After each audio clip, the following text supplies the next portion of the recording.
Hey guys, Mechanic CG here and welcome back to Forza Motorsport 4. Today is episode number 163. If you guys are enjoying the content, then be sure to leave a like, comment down below, subscribe, and feel free to hit that join button as it really does help support the channel.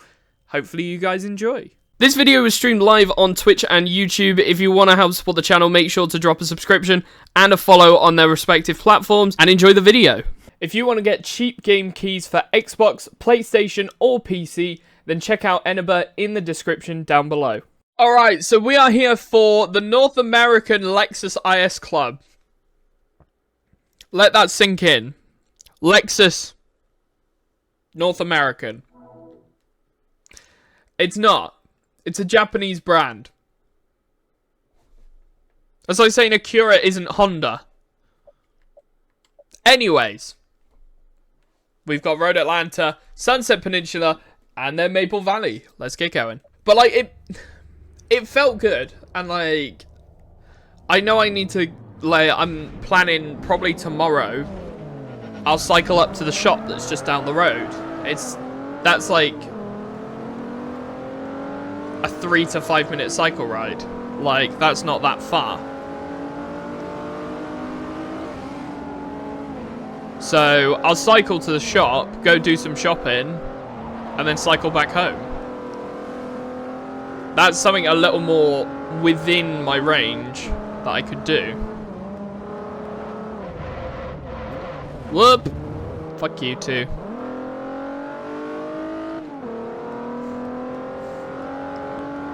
But yeah, it was tough. So, but I finished work at midnight. And buses stop running at 11:30 where I live. The bus that I need to get home to my house finishes at 11 o'clock. And the bus that I can get from work finishes at midnight midnight. But that gets me into town. And that doesn't run. Or there's not a bus that gets me back home from that bus, so I have to walk all the way home.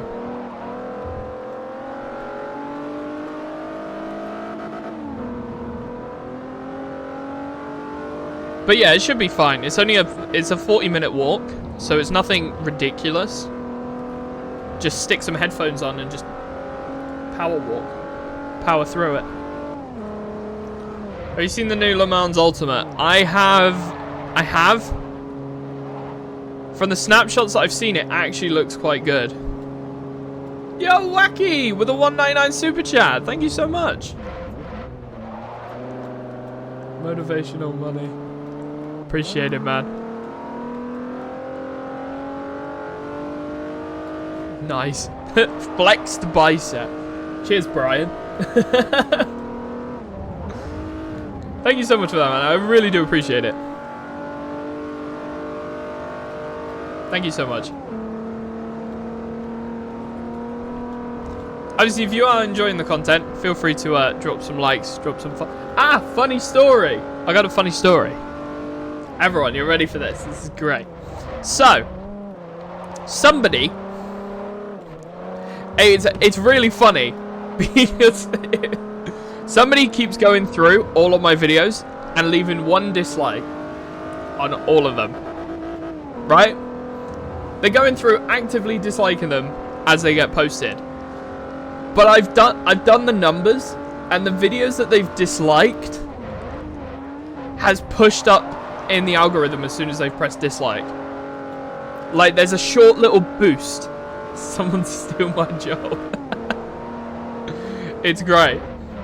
Like, as soon as someone presses like or dislike, it's frustrating because, like, as a content creator, you're looking at all the statistics and it says like, everyone's just disliked. But then I push that away, that initial feeling away, and realize, well, they're just giving me interaction, which, based off the numbers, is working. So cheers, whoever's out there disliking my stuff. Thanks for the extra views and the ad revenue for clicking on every single video. Cheers. It's brilliant though. I have a feeling I know who it is as well. Because it only happened recently, so I haven't done disliking for a while. Well, good. I know it's not you then. Because it was done yesterday as well. It was like a batch done like 2 weeks ago and then another batch done yesterday. But no, it's really funny. I might join the fella. Ah, great. Likes obviously do a better job than dislikes, obviously. But like, if you dislike a video, then YouTube is still going to figure out a way to push that video. Group effort is group effort, right? It's just so ironic.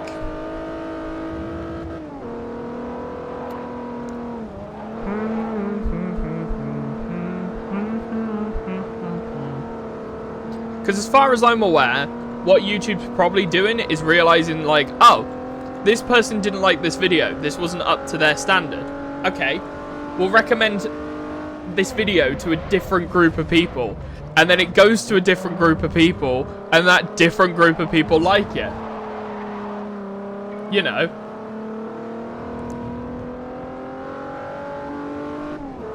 It just seems extremely ironic. Obviously, if Hans was to dislike it, it might be slightly worse. Because the fact Hans watches a lot of, like, racing content. So, I would like my stuff recommended to people like Hans. But, like, it's just ironic. It's so funny. Alright, here we go. Let's go.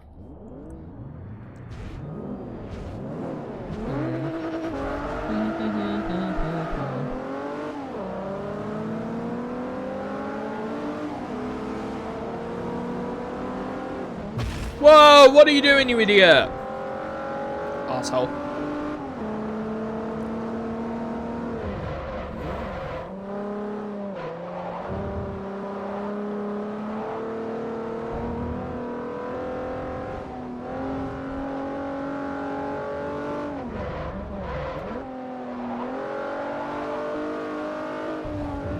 I had to redo my tax form on YouTube, on Twitch the other day.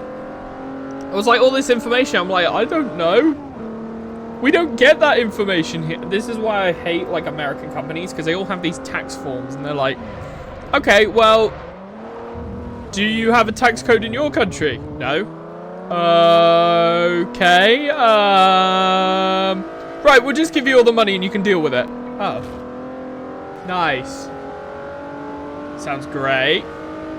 Original Star Wars Battlefront games are being brought back as a collection. Do you know what? That's actually pretty sick, because I remember playing a Star Wars game like years and years and years ago,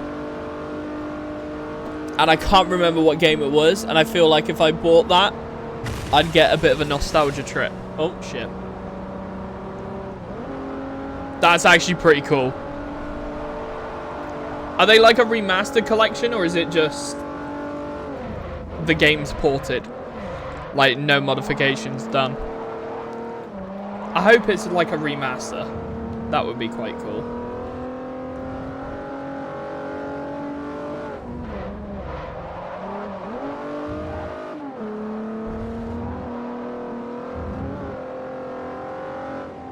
It was like a Star Wars game, but it was on the original Xbox.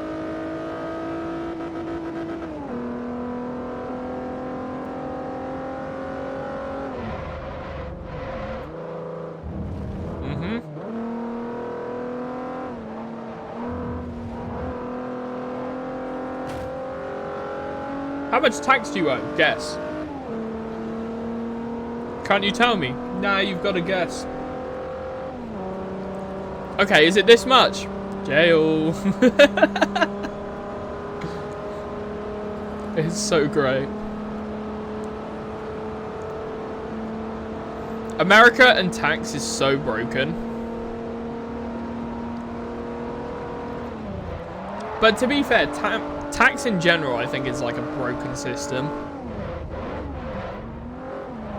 Especially with the UK. So we're getting a almost 10% pay increase to line up with the inflation that we've had for the past 3 years. We've had almost 25 to 50% inflation on the UK for like everything. And in total, we've had about a 14% pay increase in that period. So obviously, we're still miles behind. And until we're earning £15 an hour, we're not catching up with inflation. However, obviously, a £1 pay increase is still better than them not giving us a pay increase. So fair enough, we'll take it. However, they've done this pay increase, but the tax threshold, the threshold before you start getting taxed, has not gone up by inflation at all in the last 5 years. So the tax bracket is still £12.57. Well, that's what my tax code is, which means I get £12,570 of tax-free money, and then anything above that gets taxed. If we're working it based off of inflation, based off of pay increase inflation, that should be about 14,000 by now. And if we're working it on actual inflation, it should be about 20,000 before we start getting taxed.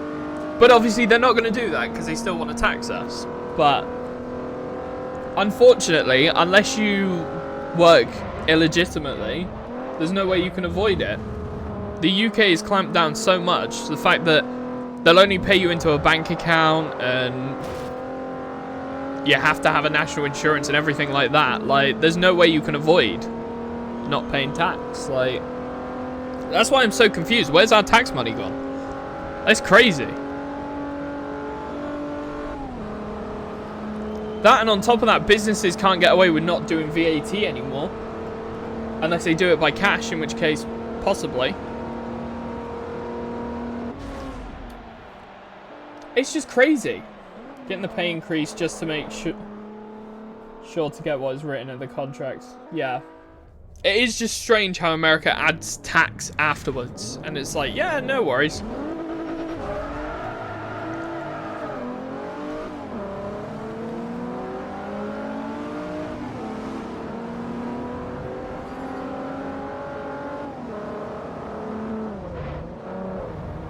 To be fair, I think the one thing that America has so wrong compared to anywhere else is tipping. Why on earth does tipping exist? Like, I've always seen tipping as like a convenience. It's never really been a, okay, well, here's a tip for you, you know, whatnot. It's always a convenience thing. I don't have to worry about change. If a meal is like £36 or something like that, and I've got two £20 notes, here's 40, keep the change as a tip, you know. It's a convenience factor. Like, but I would do that with anywhere. Like, oh, if a hairdresser cut my hair and it was £18, here's 20, keep the change. And the change would be their tip or something like that. Like, tipping has always been a convenience factor for me, and that's the only time I'll tip. If you go to America, those hairdressers, those places like that, they don't expect a tip at all. But you go to restaurants and they demand a tip as part of it. Because the workers only get minimum wage. They don't. That's the thing. The workers that work in America get less than minimum wage. Yeah. Somehow there's a legal loophole that they can be paid less than a minimum wage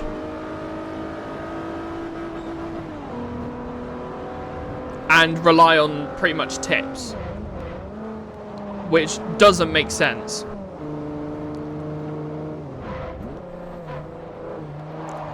Like, Americans,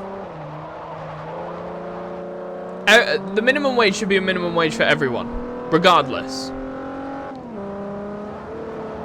And it shouldn't be down to, like, I get that it's like a society thing now, like Americans just are expected to tip, but like nowhere else in the world does it like that. Like, tipping has always been a convenience in the UK. You sit there, you've eaten a nice meal, it's cost you £9.50, here's £10, there's 50p tip. Like, it could be a penny, or it could be close to a fiver. Obviously, if you buy a big meal and it's like £39, I might put like 42 or something down there just to get rid of some change or something like that. But like it's a convenience factor that you don't have to worry about change, you don't have to round up or anything like that, or you can get rid of change. It's always been a convenience factor. Sometimes my grandparents, they'll tip and they'll be like, here's a £5, like, go give them a tip, and I'll be like, okay, fine. I'm still doing my convenience thing. Like, they'll end up getting like a close to a £10 tip. But like, paying for something is a convenience factor if you're paying for it in cash like that. It just makes sense.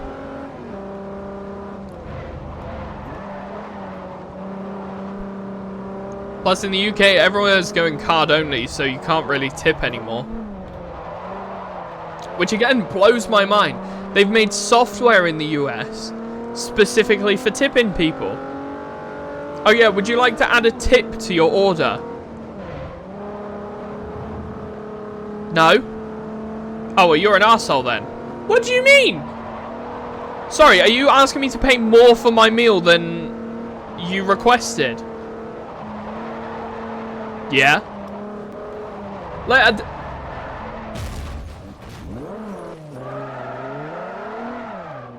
that was close. Yeah.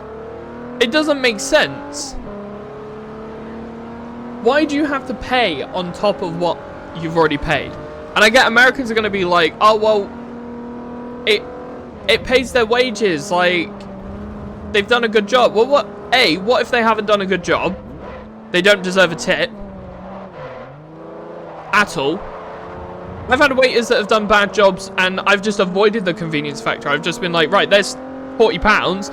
I'd like £3.50 change. Yo, Crude, what up? How are you today? Hopefully you're having a good day. Welcome to the stream.